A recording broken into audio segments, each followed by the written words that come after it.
Ilang daang kalalakihang Moro ang dinala rito ng rehimeng Marcos para magsagawa ng sikretong misyon na magtatangkang bawiin ang Sabah mula sa Malaysia. Pero nadiskubre ng mga recruit na posibleng maging resulta ng misyon nila ay ang mapatay ang kapwa nila Muslim sa Sabah.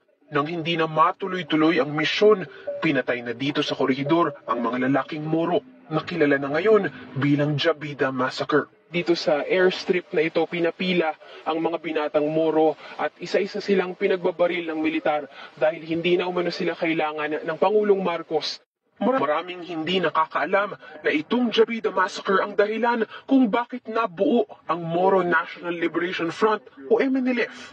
Dito nagsimula ang buong laban ng mga Moro. Nanumpa kami sa makapangyarihang Diyos, nahihingi kami ng kahit simpleng hustisya at hindi titigil hanggat hindi kami nakakakuha ng simpleng hustisya mula sa gobyerno. Anong uri ng simpleng hustisya ang hinihingi natin sa ating mga streamer? Sabi namin, Mr. President, please return our brothers dead or alive. Please, Mr. President. Nagbubulungan kami sa palasyo ng Malacanang na may malakas na mikropono. Nag-occupy kami ng 9 na araw, 9 na gabi.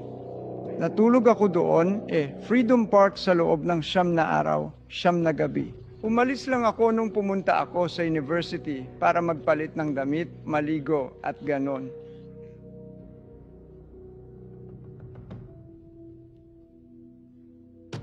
Sa pagtatapos ng 9 na mahabang araw at 9 na gabi, kapag ang anumang estado ng ay tumubo ng magalang at may paggalang sa aming kahilinan, sa halip ay naglabas ng isang opisyal na pahayag ang yumaong Pangulo sa media na naglalaman ng kanyang mga saloobin at pananaw sa sitwasyon.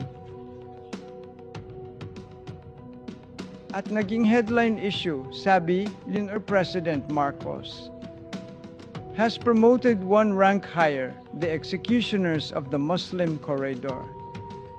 So sabi ko, pagdating ng media tinanong nila ako, hanggang kailan ka dito, Enra? Professor Rizwar, mananatili ka ba rito? Sabi ko, ito na ang wakas. Tatapusin ko ang pananatili ko dito mayong gabi.